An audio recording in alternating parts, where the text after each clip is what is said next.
I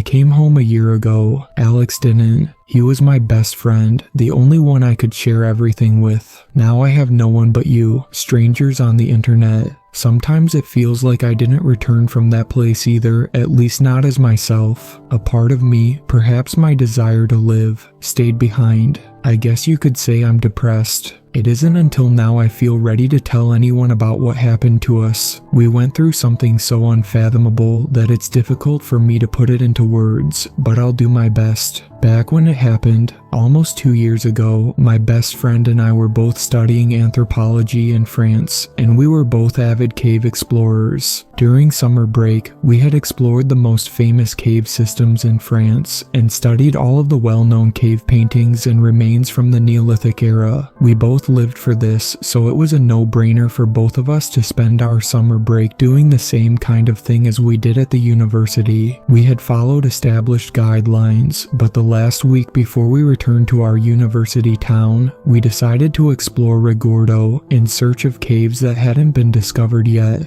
This was a bit irresponsible since none of us were experienced enough for such an undertaking, but we were both thrill seekers, and even though we didn't believe we would find anything, the search itself was exciting enough for us to keep going. However, we did find something. It was Alex who saw it first. He yelled at me from where he was doing his business. "Hey, Lester, come check this out." "What is it? You want me to see you pee?" I laughed at the thought of it. "No, man, I think I found something." I got up from the rock I was sitting on and walked over to him. "So, what did you find?" Look at that boulder next to the cliff. Do you see it?" I did see it. There was a small entrance behind it. "No way," I said, but then I collected myself so that I wouldn't get too excited. "Do you think it's possible? I mean, do you think it might lead to a larger cave?" "I don't know," Alex said. "There's only one way to find out, right?" "I guess," I said, feeling my heart rate increase. "It could be nothing. I find it hard to believe that no one would have discovered a cave system in this area. We aren't that far away from the main road."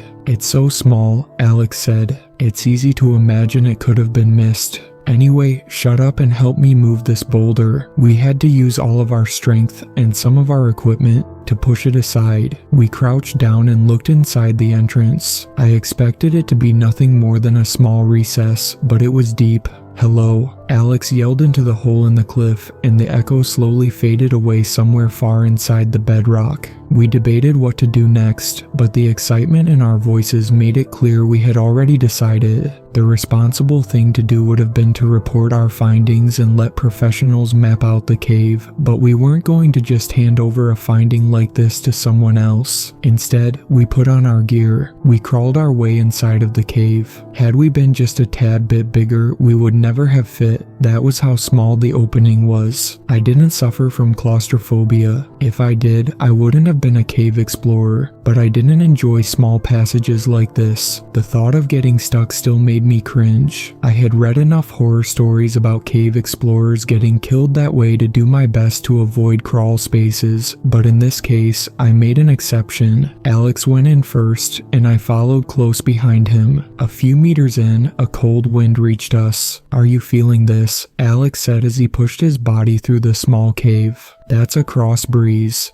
"Good," I said with some relief in my voice. "That means there's an opening somewhere further ahead." The cold air coming from inside the cave smelled fresh. It was exactly what we needed after having spent the entire day under the scalding heat outside. A short while later, however, we began to freeze. I asked Alex if he knew how it could be so cold. It seemed way too cold to be explained by the airflow, but he was as clueless as me. "Is it getting tighter or wider?" I asked. "I can't tell. I'm not sure either," Alex said. We kept going. My body ached. In some places, it was so narrow that I thought I would have to break my ribs to get through. The cave went upward, forcing us to climb, then it went down until it turned sharply and continued to the south. The total absence of light except for our headlights felt suffocating. We came across a pitch, a steep section that we had to use our ropes to get down. We had never tried cave diving before, and I felt really stupid doing it now given how risky it was. A few more dangerous squeezes followed. The dust on the ground kept getting into my mouth. By now, I was exhausted. "I think we should turn back," I said. "I'm getting too tired, and frankly, I'm starting to worry a little bit. We've been here for more than an hour. Perhaps we should try again tomorrow."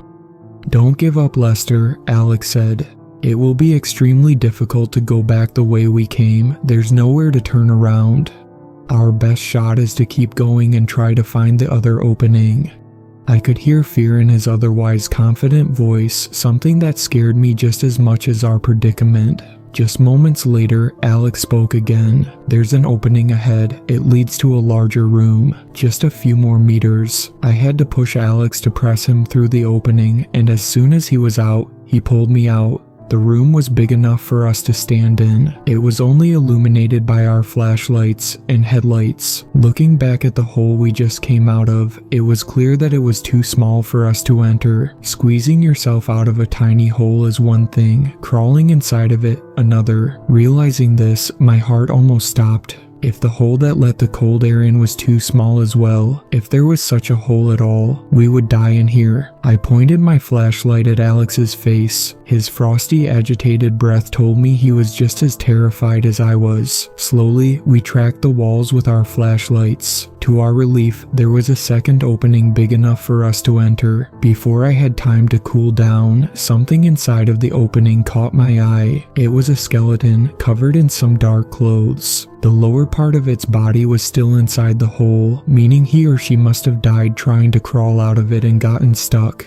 "Shit, Lester," Alex said. "It's good news," I said with a shaky voice. "It means we're going to get out." We sat down next to the remains, first to examine it and then to move it so that we could enter the small opening. The skull was lying face down, but based on the color of the bones, we immediately saw that this skeleton wasn't prehistoric. There was no soft tissue left, but as far as skeletons go, it looked rather fresh. Alex reached for the skull and carefully picked it up and held it in front of us. "Give me some light," he said. I shone my flashlight on the face of the skull. It almost looked like it was smiling at us, a big horrific grin. "Put it away," I said. "Wait," Alex said. "Look at it. There's something." "What?" I asked in a whisper. "Can't you see it?" He asked rhetorically. I was too stressed to see anything particular with it. It's surprisingly elongated. He turned the skull around. The back of its head is massive, and look at the top, not very globular, you see. I began to see what he was talking about, but my mind didn't grasp what he was trying to tell me. "So," I said. He turned the skull around so that the face was staring at us again. "Look at its facial structures, very pronounced." "What are you trying to say?" "Its eyebrows are heavy. Look, Lester, I know this is going to sound crazy, but I think we are looking at the skull of a Neanderthal." "That is crazy," I said, although I could clearly see the similarities from the skulls we had been studying in class. "Look at the bones. It must have died at least within this century." "I know," Alex said, "and yet this is clearly the skull of a Neanderthal. I mean, I know Neanderthal DNA in humans can affect the shape of the skull, but this is something else. Do you think the environment in the cave could have helped preserve the bones this well? I don't know, that would be pretty crazy as well, but I can't think of any explanation right now that wouldn't be completely bonkers." With a mixture of fear, confusion, and excitement, we decided to carefully move the remains away from the opening and leave the cave so that we could report our findings to the university. This passage was larger and we could make our way through it with ease. The worry disappeared from our voices as we crawled, and the excitement over what we had found took over. We did fear what the faculty would say about our amateurish expedition, but surely our discovery would compensate for our foolishness to some degree. We saw the light at the end of the cave, but strangely enough, it was still cold. Alex got out first. "Something is wrong," he said as I exited the cave. I saw what he meant. There were patches of snow in the grass. This was in late August, and it had been one of the warmest summers in recent memory. Dumbfounded, we looked around trying to figure out what was going on. In front of us, there was a set of large boulders obscuring the view. We slowly walked past them and entered the forest. It seemed thicker than before. "How much time did we spend in that cave?" Alex said, trying to make it sound like a joke, although he was obviously frightened. "It's winter, it's early spring at least." I looked up at the sun, filtered behind a cover of clouds. "The sun is where it's supposed to be," I said. "Whatever is going on, this is the same day." I reached for my phone. The time and date were as expected, but there was no reception or internet connection. We tried to walk around the cliff we had come out of in an attempt to find our camp, but on the other side, there was nothing to be found. The disorientation I felt trying to comprehend what was happening almost gave me a panic attack, but there wasn't any time to panic. A gunshot echoed through the forest. 2 more followed. We decided to walk toward the sounds in the hopes to find someone to talk to. However, we moved slowly so that we would see them before they saw us. We came to a small hill. Sounds of voices came from the other side of it, but we couldn't hear what they were saying. We climbed up on the hill, lay down on top of it, and peeked down. On the ground beneath us, there was a large dead animal covered in thick fur. Alex began. "That's a mammoth," I continued. A group of people, holding rifles, stood around the dead animal. 4 of them were smoking as far as I could see. They were covered in black cloths, similar to the one we had found in the cave, and they all had hoods on them, which made it difficult to see their faces. They didn't speak any language we had ever heard before. It reminded us of a Khoisan language, but instead of the clicking sounds normal for those languages, it sounded like knocking sounds coming from the bottom of their throats. Both Alex and I had the same impossible thought, that they belonged to the same species as the individual we had found in the cave. One of them blew a whistle. It didn't make any sound that we could hear, but a minute later 4 large animals came out of the woods. "What are those?" I whispered. They were big as grizzly bears but had wolf-like faces. Some of them began barking. I think they're dogs," Alex said. "Have you ever seen dogs like that before?" I said. "Look around you, Lester." Alex paused, as to think of the best way to explain it to my frantic mind. "Don't you get it? I know it's fucking insane, but just consider what all of this is pointing to. Those people aren't humans, man." "What are you on about?" I said, trying to deny his conclusion to the bitter end. "Are you really saying they have a language, and going by the way they're moving their hands, parts of it are sign language?" Alex was way ahead of me already. "Are you suggesting we have traveled back to the Neolithic age?" No, they have guns. As you said, this is the same day. It's just not the same Earth. I don't think Homo sapiens led them to extinction here. This is incredibly fascinating, Lester. I can't believe it. It feels like I'm dreaming, but you're seeing the same thing, right? I'm not lying in that cave slowly dying from carbon monoxide poisoning, am I? No, I'm seeing it too, I said. "Well, look at them. They domesticated the dog, but they bred them into something different than we did. And look, they didn't exterminate the megafauna. That points to a smaller population like we always suspected." I still didn't know what to think, but I began to entertain the idea. "It could explain the weather as well," I said while I watched how one of the presumed Neanderthals petted one of the huge dogs. A smaller population of hominids during 40,000 years would have meant a much smaller amount of carbon dioxide in the atmosphere, and something growled behind us and then it barked. Our blood ran cold. I looked behind us. One of the large hounds had found us. "Lester," Alex whispered as our eyes met. The beast charged at us. We had no choice but to run down from the hill, right into the arms of the cloaked men. They gathered around us, pointing their rifles at us. They were huge, much larger than a typical man, or rather than a human. Their knocking sounds, coming from deep inside their throats, was mixed in with deep sounds that didn't resemble any language I had ever heard. From what I could tell by their hand movements and agitation in their voices, they seemed just as distressed as Alex and I. Their faces were shadowed by their hoods, but I could still see that they had the typical Neanderthal facial structures. hours. My thoughts, still having trouble accepting what was happening, was in a disarray. What will they do? I heard myself ask. As soon as I opened my mouth, one of the Neanderthals yelled something at us. Halufska. We both interpreted it as something similar to hands up, and fell on our knees and raised our hands. It all depends what happened to Homo sapiens in this world. Alex whispered, if they see our species as mortal enemies, we might be doomed, but if we died out thousands of years ago, they'll probably want to keep us alive. The man that had yelled lit what looked like a mixture between a cigarette and a cigar with a large match. I tried to assess their level of technology. The rifles, clearly made for hunting, didn't have scopes, only iron sights. My first thought was that this indicated a lower technological level than the one we had at home, but then I realized that it might rather be a result of their larger eyes and areas of the brain devoted to vision. Maybe they simply didn't need scopes because of their superior sight. They talked for some time, and then one of them went away for a while and came back with some ropes that they used to tie our hands behind our backs. They didn't intend on killing us, not right away anyway. If this said anything about the fate of Homo sapiens in this world was unclear though. They led us away, seemingly abandoning the animal that they had just killed.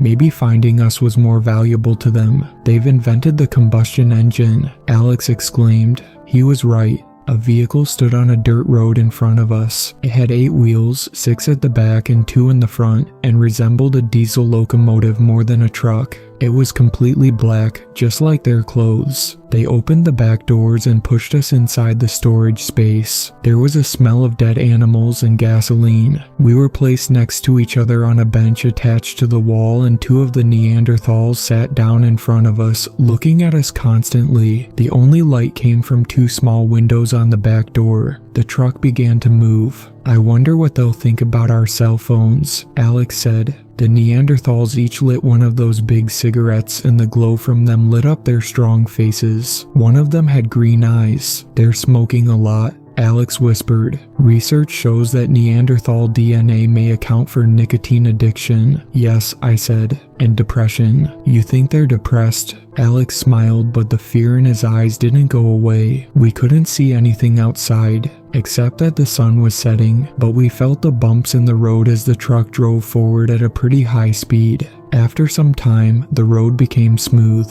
Had we reached a highway? It was hard to tell. We couldn't hear any other vehicles outside. Wherever we were going, it was far away. We didn't stop until 3 or 4 hours later. It must have been in the middle of the night, but we didn't get to see the night sky. When the back doors were opened, we stepped out inside of a large garage. There were a lot of black vehicles parked under the high ceilings, but none of them looked like the one we had come with. These vehicles were smaller, like cars, all black. I guessed that this place wasn't where they usually went. The architecture was similar to Soviet-era brutalism and was as devoid of colors as everything else in this place. After what we had already seen, I wasn't surprised to discover that they had mastered electricity. However, they didn't use fluorescent lights as in a modern garage, but rather pretty dim, but still large, lamps hanging from the ceiling. Again, I came to think of their better vision. One of the hunters used a radio attached to the dashboard of their truck. After half an hour or so, a small door opened, the sound of it echoing through the garage. 3 people, a bit smaller, walked out of it. The group that had captured us pushed us in our backs so that we would straighten our backs. This seemed to be important to them, as they did it themselves as well. The new people didn't wear the same clothes as our capturers. They still covered their faces, not with hoods but with thin black veils. As they got closer to us, I could tell that they were women. They looked at us, obviously fascinated. One of them picked up what looked like a walkie-talkie and said something to it without taking her eyes off us. Carefully, her colleague reached out and knocked on my helmet that I was still wearing. We must have looked completely alien to them in our colorful gear and equipment. Although the women were smaller than the men, they were still much stronger than us. One of them led the men to another door, perhaps for questioning, and the other 2, holding what looked like electric batons, took me and Alexander back to the door they had exited. We stepped into an elevator. Unlike the elevators we were used to, this one was merely a platform. My clothes scraped against the gray concrete walls of the shaft as we went up.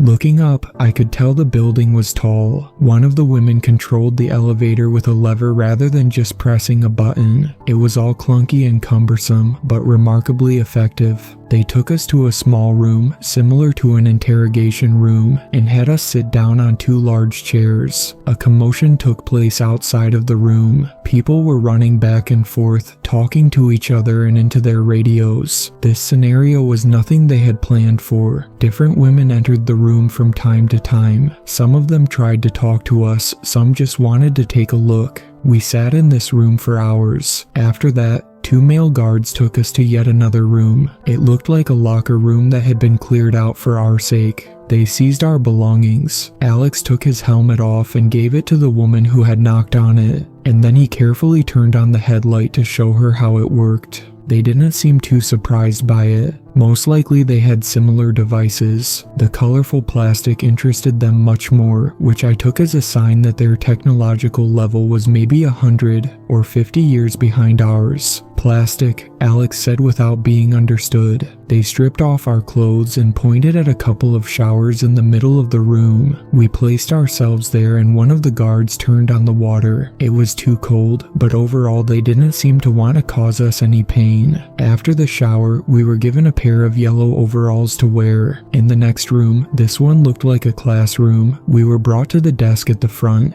A group of women, wearing protective masks, had put our smartphones on the desk. Alex took his phone and unlocked it. This was the first time these people would see our level of technology. If they see this, he said to me, if they see how advanced we are compared to them, they'll let us live. He tried to be as pedagogical as he could, showing them the display as he pressed on the different apps. Of course, there wasn't any internet connection, so he couldn't show them anything online. Their eyes were transfixed on the colorful display. The males, who didn't seem to be allowed to do anything else but to stand guard, peeked down at the display in wonder. Alex smiled at the attention, almost as if he was proud. But I felt severely uneasy. He opened his gallery and showed them a video he had taken at a large climate change protest he had attended in New York. The Neanderthals' fascination turned into worry as they watched the skyscrapers and the hundreds of thousands of people marching down the streets. After this, one of the women looked at us suspiciously as she picked up a phone on the wall and called someone. After some deliberation, 2 women with batons led us into the elevator again. This time, we stopped at the last floor, maybe 200 meters above the surface. They took us through a corridor with what looked like office doors to the side. To my disappointment, there were no windows. A few other women stepped out of their offices and looked at us as we passed, equally mesmerized as they were scared. At the end of the hallway, there was a door that led into a room of greater importance than the other rooms. There was some text next to the door. I couldn't tell if the characters were phonetic or logographic, but at least they didn't look like hieroglyphs. One of the women pressed a button in the middle of the door. It didn't make any sound but was probably some sort of doorbell. While we waited for the door to open, a faint alarm could be heard from somewhere nearby, probably outside, and 1 minute later the building began to shake a little. I looked at Alex, who looked back at me, but it didn't seem to faze the Neanderthals. The door opened automatically. We were pushed inside the room. It was big, just like everything else. A black carpet, the skin of some animal, covered the floor, and a heavy desk stood in front of us. Behind it, another woman was sitting. Unlike the others, she didn't cover her face. Her hair was red and her eyes were blue. She wore something similar to a jumpsuit, not black but light gray. She inhaled the smoke of a wooden pipe rather than from one of those cigarettes, and as she exhaled, I could smell that she was smoking a mix of tobacco and marijuana. Behind her, there was a large window, but nothing but darkness could be seen outside. There were no electric lights, which meant we weren't in a city. Perhaps I thought they didn't even have cities. The women who brought us here placed their batons at the fold of our knees, giving us an electric shock so that we fell in front of the massive desk. Alex yelled out in pain but didn't look as scared as I was. My body trembled with fear. The woman sitting behind the desk got up from her chair and walked over to us. They spoke over our heads while we remained silent. They wouldn't understand us anyway. They won't harm us, Alex said. We're too valuable for them. I don't want to be locked up in a laboratory, I said. We will find a way, Alex began, but was interrupted by the woman that seemed to be in charge. She gestured toward us in a way that made it clear she wanted us to stand up. Alex got up, but for some reason, I couldn't move. One of the women grabbed my arm and more or less lifted me up on my feet in one swift moment. Their commander, or whatever she was to them, said something. The context didn't allow us to figure out what it was other than maybe a question. She led us to one of the walls, between two bookshelves, filled with what looked like screw-bound books. There was a world map. At first glance, it didn't look like Earth. Alex took a hesitant step forward, and when the woman didn't seem to mind, I did too. I don't get it, I said, way too stressed to think clearly. The woman said something to us again, but this time it sounded more like a command. She probably wanted to know where we came from. Alex put his finger on the map. This is Africa, he said. It wasn't until he said that I saw it. The map had a completely different orientation. Firstly, it was a south-up map, meaning upside down from our perspective. Secondly, it was a little bit off-center, putting Central Europe right in the middle. And thirdly, the sizes of the land masses were displayed a bit differently. Since we couldn't explain where we came from, Alex tried to give the woman the location of our species' origin instead. By the look of her face, she didn't seem to believe us. Still, she let us study the map while she studied us. Look, Alex said, there are no borders. They don't have countries, I said. But what about these pictograms? Small black skulls displayed from the side was spread all over the map. Dotted circles of different sizes surrounded them. Are they some kind of dead zones? You're anthropomorphizing. I don't think they symbolize death here, but rather themselves. Maybe they're cities or some kind of city-states. And look there. He pointed at what would have been Russia in our world. Those skulls are red, and, wow, they're different, you see. What does it mean? Are you suggesting? I asked. Denisovans. It makes sense if you think about it. With a smaller population, the Neanderthals never drove the other hominid species to extinction. This is unreal. Alex's fascination overshadowed all of his fear. Look, there's a red line going alongside the Ural Mountains, and behind it, the Denisovans live. All the way to Australia, I said. But look here, Alex said without listening to me. He placed his finger at Indonesia. This blue region. The skulls there are different too. Can you see it? Homo floresiensis, I whispered. You bet. The black skulls, the Neanderthals, dominated Europe, Africa, and most of the New World, while the Denisovans seemed to rule Asia and some parts of the west side of South America, together with the small area dominated by Homo floresiensis. The ice caps were, as expected, larger than in our world, but it didn't seem to prevent the Neanderthals from living close to the North Pole. They even had cities in Greenland, although their total amount of cities was smaller than the amount in most countries in our world. The woman, watching us carefully while we inspected the map, took a puff of her pipe and blew the smoke in our faces. Then she returned to her desk and picked up what looked like a mouthpiece and made a call with the device it was connected to. She spoke aggressively to the person at the other end of the call. The alarm from outside that we had heard earlier, sounding like a mechanical Swedish cow horn, came back again. This time it sounded louder, probably because we stood so close to a window. The woman didn't seem to care about it, but she raised her voice a little to compensate for the noise. Some electric lights turned on outside, but they didn't reveal much. About a minute or two later, huge flames erupted a couple of 100 meters away, and a few seconds later, a rumble reached us. A rocket, Alex exclaimed. We couldn't see the body of it in the darkness, but the flame beneath it indicated a launch. The question is, I said, is it headed for space or the Denisovans? After this meeting, the purpose of which we couldn't understand, we were taken to a large cave system beneath the tower structure. It soon became apparent to us that it was a mine combined with a subterranean prison camp.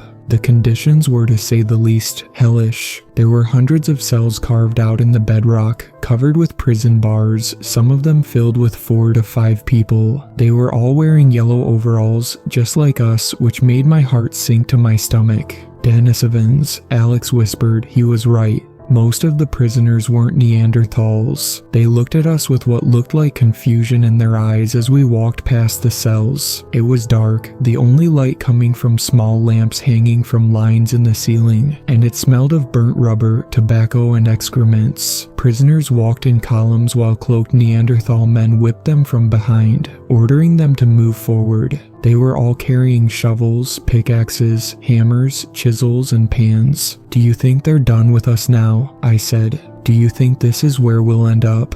They have seen the proof, they know about our world. Either they might try to reach it themselves and discard of us, or they might need us to help them with their mission. I don't know, Lester." They unlocked a cell that had a pretty good view over the mine and pushed us inside. During the night, all we could do was to listen to the echoes of the pickaxes, the whips, and the Denisovan screams. "Poor beings," I said. "I'm sure there's a similar cave in Asia filled with Neanderthals," Alex said. "There's a certain balance here, you know." "What do you mean?" I asked. "Everyone has their corner of the world," he said. "The animals aren't being systematically brought to extinction and the environment isn't being destroyed. It just took a few Homo sapiens escaping Africa to ruin all of it. We spread like a wildfire."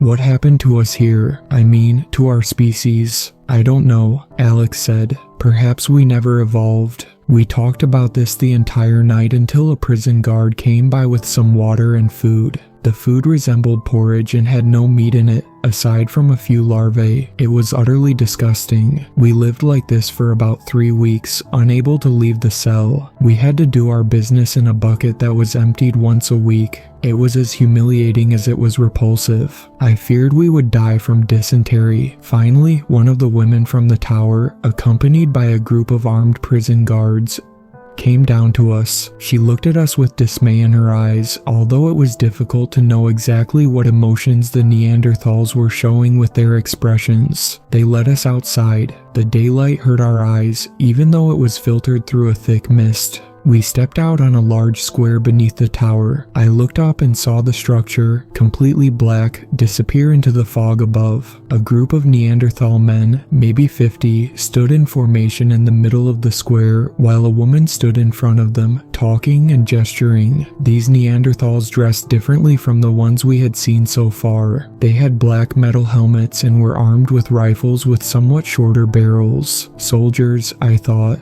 "My God," Alex said as he pointed at the sky. Out of the mist, accompanied by the deep sound of a horn being blown not far from us, a huge airship, resembling a pitch-black zeppelin, descended. Some of the soldiers spread out and grabbed the lines that were thrown down from the airship and helped it land in the middle of the square. The rest of the soldiers formed 2 lines next to the entrance of the ship, and their commander placed herself in the middle, ready to welcome the people who had just arrived. We were led forward until we stood behind the commander. It became clear the ship had arrived because of us. Most likely, it was a group of higher-ups that wanted to investigate us by themselves. We looked on with anticipation as the doors opened. Another group of women exited the ship, dressed in red uniforms that looked a bit more decorated than the ones we had seen so far, and walked toward us. The commander in front of us saluted them by bowing, as did the soldiers. By reflex, I did the same thing, but Alex remained still. The new group examined us closely. One of them stared Alex down while she grabbed his chin and turned his face left to right. I was scared out of my mind. I couldn't imagine a way out of this. A group of soldiers came out of the airship, joining the others. It was clear that our arrival was considered a high priority and that the security at this site was being enforced. Another black vehicle, this time the size of a bus, drove up to us from an arched opening at the other side of the square. We were forced to enter it together with the women and 5 soldiers. This time, we could see out the windows. They didn't drive us very far, just to another location on the site. The large dark buildings, including the tower, felt desolated and dismal. Further away we could see another rocket being moved to the launch pad. "Looks like a V2, Alex whispered. "Probably a missile. I wonder what the payload is," I said. "It's probably not made for mass destruction," Alex said. "There aren't any large populations here. Think about that for a second. They've probably never encountered an army of more than 10,000 soldiers, maybe not even that. They never had their Battle of the Somme. Look at their weapons. They aren't automatic." I don't think they've ever had a reason to massacre thousands upon thousands of enemy forces with machine guns, you know. The bus stopped on a metal platform, patrolled by one of the prison guards, that descended into the ground. It took us to an underground road, as broad as a highway, that was illuminated by dim green lights in the ceiling. The bus drove over a bridge. Tons of water flowed down from above on both sides. The roar of the waterfall was deafening and the mist rising from underneath engulfed the vehicle. It's amazing how much they've built, Alex said. Using slaves you can accomplish anything, I said sarcastically. The bus stopped on the other side of the bridge. First I didn't understand why, since we were still in the middle of the road, but then I noticed the small door to our right side. One of the women got up and pointed at Alex. A confusion came upon his face. A soldier stood up and grabbed his arm, saying something to him we couldn't understand. "Wait, where are you taking him?" I asked naively as they took him off the bus. Alex. It's okay, Alex yelled. They won't harm us, we're too valuable. You know where I'm being held. Find me. He was halfway out when he finished his sentence. I put my hands on the window as I watched them enter the room with him. Alex, I yelled, and then I whispered to myself, oh shit.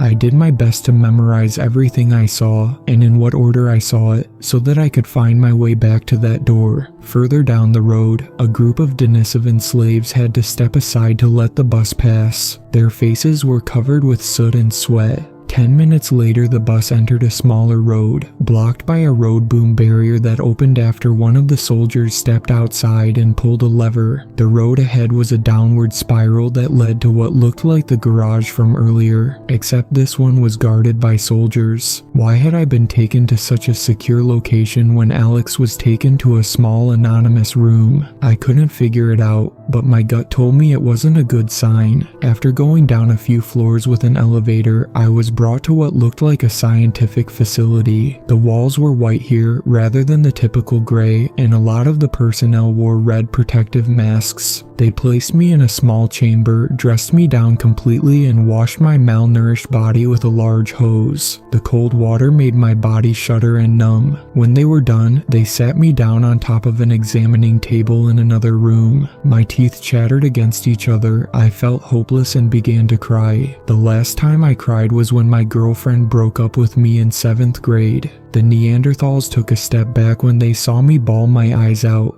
One of the researchers took a cotton swab and collected some of my tears. They checked all the basics, my reflexes, my heart, my ears, my eyes, and embarrassingly enough my genitals. Aside from the last part, it wasn't much different from a checkup at the doctor's office. The officers consulted with the researchers for a few minutes, and then I was taken to yet another room. It was completely circular. It didn't have prison bars, just a large window made out of enforced glass. But it was clearly a cell. It only contained a bunk bed and a big stool that I soon figured out was a toilet. Luckily, I was able to flush it. As soon as I had entered the room, the door was locked behind me. I stepped up to the window. They were all standing on the other side, watching me. One of the officers lit a cigarette. A loudspeaker in the ceiling crackled to life, and a voice began speaking. "I can't understand you," I yelled. Of course they knew that. Most likely, they were only testing the system. I had studied the remains of their species for years, always imagining them in a Neolithic context, as troglodytes wielding spears. Now, as they looked down on my naked body, dressed in their fancy uniforms, the tables had turned.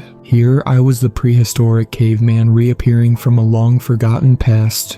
The food they gave me here was a little better than the food we were given before. It was mostly vegetarian, although sometimes it contained meat, perhaps mammoth, but I didn't like it that much. It was, according to my standards, undercooked. I was kept inside of this room for a long time, constantly monitored. Every day followed the same routine. First they tested my physical durability and strength, trying to determine my limits. Then they tested my cognition with different kinds of problem-solving tests, similar to standard IQ tests. And lastly, they interrogated me with different methods. The most successful way to communicate was by drawing. I wasn't a very skilled painter, but I was still able to explain explain certain basic concepts. I did try to learn as much as I could about their language during this time though. I was even given a lexicon, but it was extremely difficult. I couldn't understand more than a few words, signs, and names. I had some success in translating their numerical system. The main difference was that they didn't use the decimal system, but the duodecimal system. Their objectives with communicating with me seemed to be to understand the technology we had brought with us and where we came from. They always gave me our phones, both mine and Alex's, and instructed me to explain. Their batteries had died, which they seemed to understand, but they didn't believe me when I claimed to be ignorant about how to charge them up again. I did, however, draw communication satellites orbiting a globe, and although that was beyond their current level of technology, the idea didn't seem completely alien to them. If anything, they seemed rather impressed by it, as if they had just begun to think about such things themselves. As to my place of origin, I deliberately lied to keep them from blocking the passage for me in case I would be able to escape later on. Interestingly enough, they never resorted to torture. They appeared to care a lot about my health, even though I was still losing weight at an alarming rate.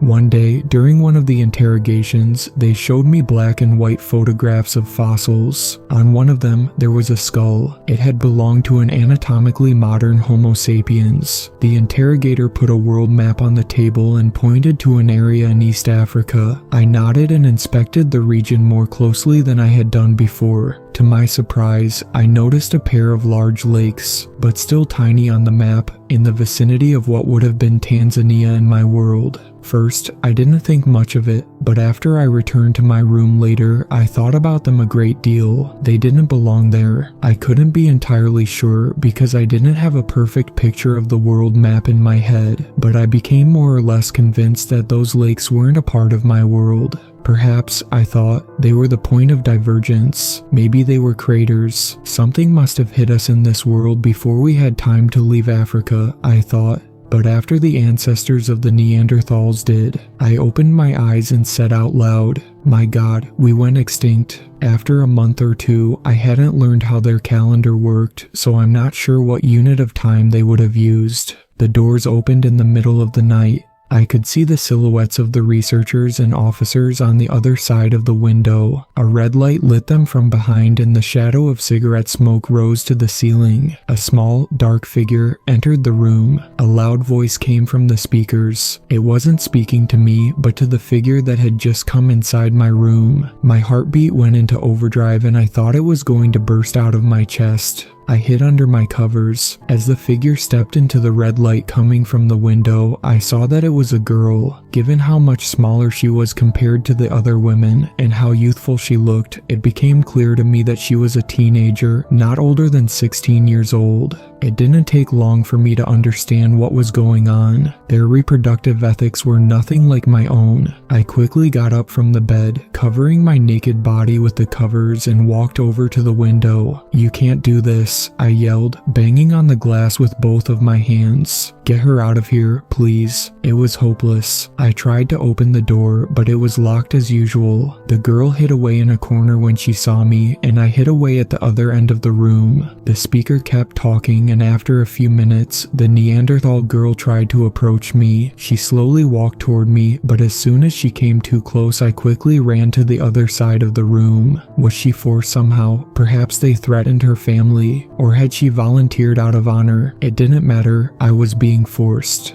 They had tested my abilities, compared my hereditary potential to their own, and decided to mix their species with mine to create a superior being, perhaps to finally outcompete the Denisovans. "You don't understand," I yelled. "It's a mistake. You're dooming yourself into oblivion." I didn't know how to explain it so that they could understand. I kept running away from the girl as soon as she came close. In the morning, when the lights turned on, I could see her more properly. She was wearing thin fabrics, revealing her naked body underneath, and her hair was black. She looked sad, but there were no tears in her big eyes. Her rapid breathing made it clear to me that she was just as afraid as I was, if not more. They didn't feed me, nor the girl, this day. I began to cry for the second time in this place. They knew what they were doing. No food or water until, realizing this, the futility of it all, I once more banged on the window. She's a child, goddammit. My voice echoed into nothingness. The Neanderthal commander lit a cigarette.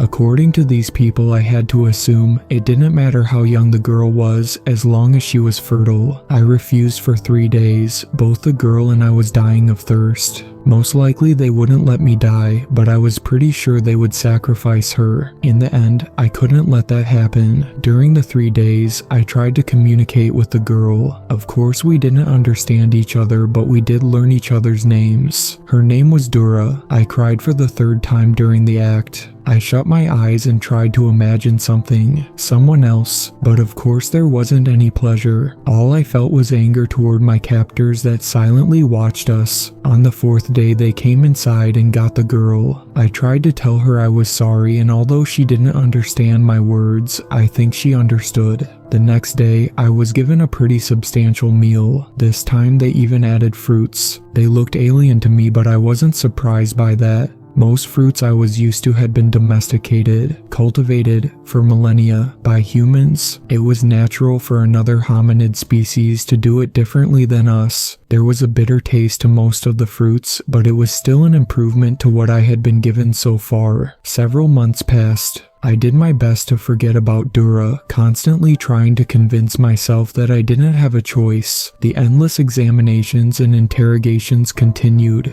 From time to time, new officers and researchers arrived to pick my mind. I always complied. Occasionally, I tried to ask them about the whereabouts of Alex, but without success. Each time they took me to the examination room, I tried to find weaknesses in their security. I counted the guards, the doors, and tried to come up with a plan to escape. But in my weakened condition, and given their superior physical strength, I didn't have a chance. I slowly gave up, crying myself to sleep every night. But one of those nights everything changed. I was awakened by the sound of a gunshot. Someone screamed, and then there was another gunshot. Everything went silent for a minute. I sat up and tried to listen. Nothing. All I heard was my frozen breath. Then the door to my room opened. A heavily cloaked and veiled figure appeared. "Who's there?" I asked. The figure grabbed my arm. I tried to fight it off, but then I saw who it was. It was Dura. She wanted me to come with her. Although I was confused about what was going on, my instinct immediately told me to take this opportunity. I covered my body with the bedclothes and followed her down the corridor. She was wearing one of the soldiers' guns. I had no idea how she got her hands on it, but given the circumstances, it was clear to me that she had escaped somehow. A researcher shot to death lay in a pool of blood on the floor. Dura was quick.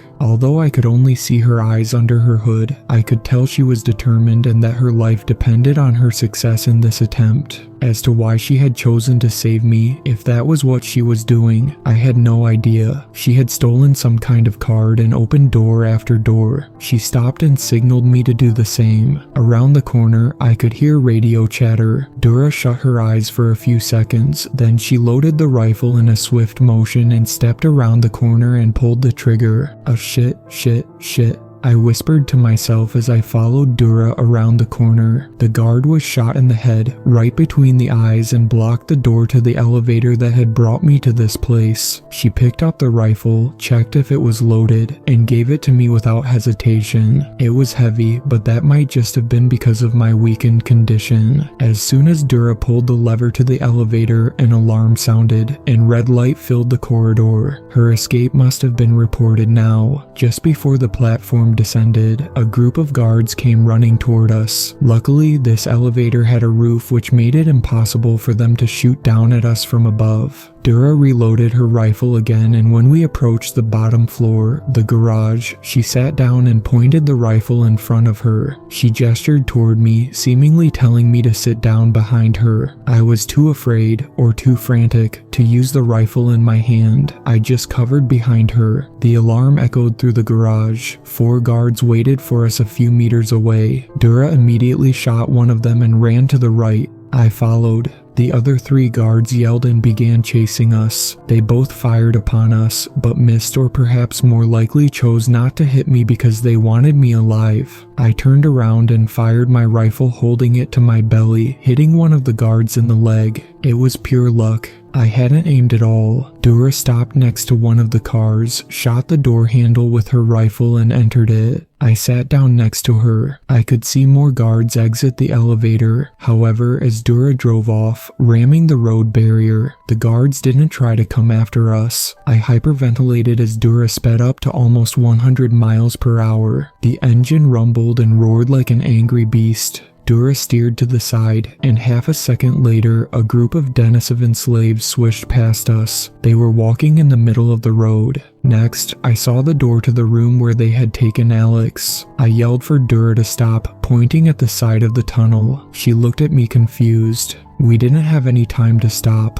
I felt like I betrayed my friend, but I didn't have a choice. Most likely, I thought, they had taken him somewhere else by now anyway. We came upon the bridge from earlier. The sound of the falling water drowned the sound of the raging engine of the car. Dura hit the brakes hard. I almost flew through the windshield. We spun out of control on the wet, slippery road and then, in an instant, came to a full stop. Dura stepped out on the road. I didn't understand what was happening until I got out. The water vapor formed such a thick mist around us that it was difficult to breathe. And behind all that mist, on the other side of the bridge, I saw it, a barricade that had been set up to stop us. Dura stood in front of me, her rifle over her shoulder, and stared at the shadows behind the mist. We couldn't go back from where we had come. I had no idea how we would get out of this situation. Dura didn't share my uncertainty. She turned around and walked toward me with assertive steps. I was confused, scared, and ready to give up, but Dura still seemed to know exactly what she was doing. She grabbed my hand, said something I couldn't understand, and dragged me to the ledge of the bridge. Without hesitation, she climbed up on it. I looked around. The cars on the other end of the bridge started their engines. They knew what was going on, and so did I, even though I didn't want to believe it. I climbed up next to Dura. I took her small hand in my own and looked her in her eyes, and then we jumped. We resurfaced inside of a warm underground pool. I climbed out of the water and helped Dura, who couldn't swim with all of her thick clothes, on shore. She still had her rifle, but I had lost mine. A blue, ultraviolet light shone down on us from the ceiling. I froze in my place as I looked around. The room, reminiscent of a Turkish bath, was filled with naked Neanderthal women. They laid spread out on carved rocks or floated around on their backs in the water, smoking long pipes. After a few seconds, I noticed that they didn't care about us. They were high out of their minds from whatever they were smoking. An opium den, I said to myself in disbelief. Dura, now limping on her left leg, began walking. One of the women grabbed her leg with a weak grip. Dura pointed her rifle at her and pulled the trigger with no hesitation, but nothing happened. The ammunition must have been ruined under the water. She turned the rifle around and hit the women in the head with it. No one reacted. There was a set of red clothes on the wall. Dura pointed at them. I put them on and covered my face. It wouldn't fool anyone for long, but maybe it would buy me a few extra seconds. We sneaked up a flight of stairs and entered an empty corridor. We turned the corner just to find another empty corridor. Then we walked up another set of stairs and entered a third equally empty corridor. It was a maze. From time to time we passed a few civilians or workers who weren't on duty. They didn't seem to know who we were. Probably I had been kept a secret to everyone except a selected few. We stepped into a long hallway with armed guards at the other end. Both walls had rows of hollowed out, barred alcoves filled with Denisovan prisoners, all of them yelling and wailing. From what I could tell, they had recently been captured and their spirits weren't entirely broken yet. The guards shouted at us as soon as they saw us. One of them picked up his radio from his belt and yelled something into it. We tried going back but stopped in our tracks as we heard more guards coming from that direction. Once again, we were trapped. The guards on the other end were joined by a group of soldiers that began walking through the hallway toward us. We didn't have anything to defend ourselves with. I was sure this was it, the end of our futile attempt at escaping. Dura, too short to reach it, pointed at what looked like a set of controls on the wall. At first I didn't react, not because it was difficult to understand, but because I was too stressed to think. Dura shouted at me. I snapped out of my paralysis and grabbed the biggest lever on the panel, but Dura kept trying to tell me something. I was doing it wrong somehow. I had to stop, look at the panel and think. An almost impossible task. Next to the lever there were sets of metal switches. Without thinking about what they could be, I began flipping all of them in a frantic motion. Dura leaned her head against the wall and closed her eyes. It was time to pull the lever. Although all of this happened in less than a minute, it felt like an eternity. I thought the lever was stuck at first, but it was only I who was weaker than I had ever been before. The soldiers had started running toward us now and even fired at me. They probably didn't follow their orders, given that they had avoided firing at me before, but rather acted out of fear of what I was doing. The bullets bounced off the walls next to my head. I screamed, grabbed the lever with my other hand as well, and used my body weight to pull it down. Clunk. It worked. I had no idea what would happen, but I did not have to wait long to find out. The cells, represented by the switches, opened up and the prisoners leached out and turned on their tormentors. In the chaos that followed, Dura took me by my hand and sneaked past everything. In the middle of the hallway, close to the floor, there was a ventilation shaft. Dura grabbed a rifle from a soldier being attacked by a Denisovan and kicked open the shaft. We crawled inside. The echo from the screams faded away as we went forward. The air flowing through it was ice cold. After some time, we passed above a room where two researchers examined something on a large round table. I stopped and looked down the air vent. Alex, the researchers looked up at me. Their mouths were covered with surgical masks. My heart dropped to my feet. Alex's naked body was strapped to the table like a macabre version of the Vitruvian Man. His head was missing. Dura, who crawled in front of me, gestured to me to continue. I had no choice but to comply. My God, he's dead, he's dead, he's dead, I whispered, trying to hold my tears back.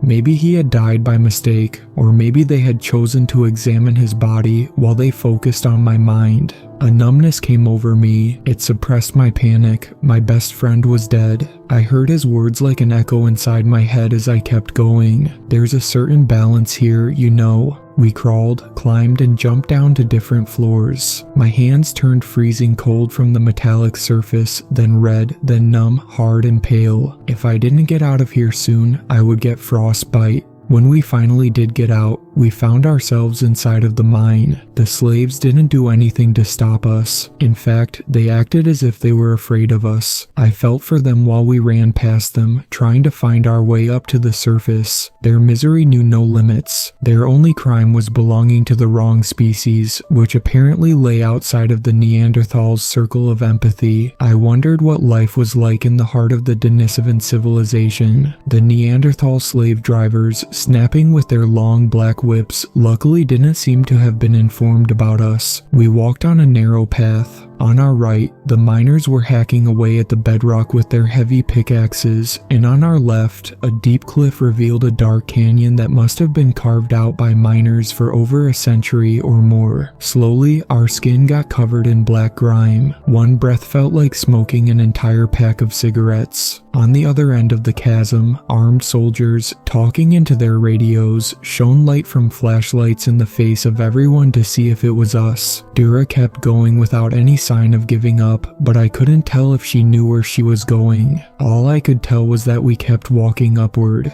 After some time of this constant walking, she stopped. A deep rumbling noise followed, seemingly coming from the surface, and 1 second later a few stalactites fell into the abyss from above. It was a rocket launch, I figured, meaning we were finally close to the surface now. Dura remained still for a moment, as if she were contemplating in what direction to go next. Then she said something to me and went on. We came to a couple of circular stairs. They were cramped and dark, but extending far up from the bottom. Slowly, while I kind of hunched behind her, Dura ascended the stairs. Somewhere in the middle, we heard some radio chatter a few meters further up. It felt like my heart stopped. I held my breath. Dura sat down and checked if her rifle was loaded. Then she pointed it in front of her. The soldier above us must have heard us as well because he expected us when he came down. He pressed himself against the wall like a shadow. He shot first, but only by a fraction of a second. The sound of the guns was amplified in the staircase. I felt a sting of pain in my shoulder. I was hit. The soldier with his large hand on his chest fell down. I touched my shoulder. The bullet had gone right through it, piercing me. Strangely, the pain didn't bother me that much, but that was probably just due to the cold and my shock. For the second time since I arrived here, my eyes had to get used to daylight after being exposed to nothing more than dim lights for a long time. It looked like we had exited through an emergency exit that wasn't in much use. The tower lay maybe a mile away. This was closer to the launching pad. That was lucky. The area had been evacuated right before the latest launch. Loud sirens, blasting a deep and eerie sound, could be heard from the tower. They were in a state of red alert, all because of our escape. 2 airships hung in the air with a thin layer of snow on top of them. I looked around. It wasn't summer anymore. A few meters away, there was a parking lot. It was empty except for a truck. The guard in the staircase must have arrived in it. It was of the same type as the ones the hunters had used. Dura climbed inside. It made sense. We wouldn't have gotten far by foot. However, the road led right through the site. She started the engine, just barely reaching down to the pedals. She gave me the rifle. This was it, the only way out. Soldiers were already approaching. They fired at us, but as soon as we reached full speed, there wasn't that much they could do but to watch us race past them. The large truck almost fell over, balancing on the left side, as Dura took a sharp curve next to the tower. I pointed the rifle out of the window to my right and fired at a couple of soldiers entering 3 cars that resembled black Ferraris from the 80s, but I didn't hit any of them. We smashed right through the gates that led out of the site while the guards jumped away from it. Thankfully, no one seemed too eager to shoot to kill, which made our escape a lot easier than it otherwise would have been.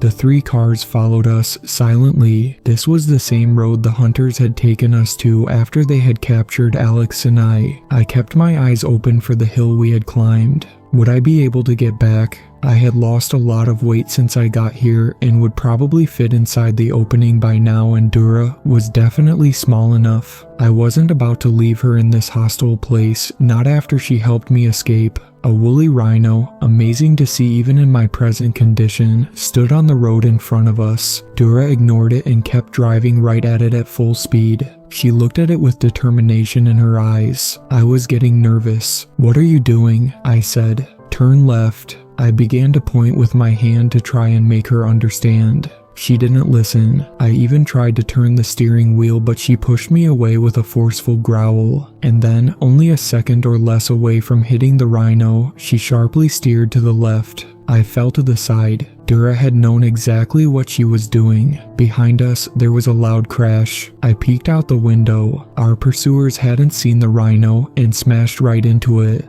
A fatal frontal collision. The leading car was flying in the air, landing on its roof, and the others rolled over. Dura's decision to sacrifice the rhino, now lying dead on the road, had hopefully bought us the time we needed. "Holy shit," I said and relaxed a little for the first time since we escaped. I put my hand on my shoulder. It had begun to hurt much more now. Dura took her eyes off the road for a second. When she saw the pain in my face, she looked genuinely concerned. There was a stillness on the road. The moon, a moon with no footsteps on its surface, could faintly be seen against the blue sky, and the sun was soon about to set. It was dusk when I saw the hill. "Stop," I yelled and pointed at it. I tried to say a few words in her language to make her understand. She seemed confused, but eventually stopped the truck. There was no time to lose. I pointed at myself and then toward the hill, then I grabbed her arm and made her follow me into the deep forest. We plodded through the snow, almost drowning in it. It would be easy for the soldiers to follow our tracks. I looked back at the road.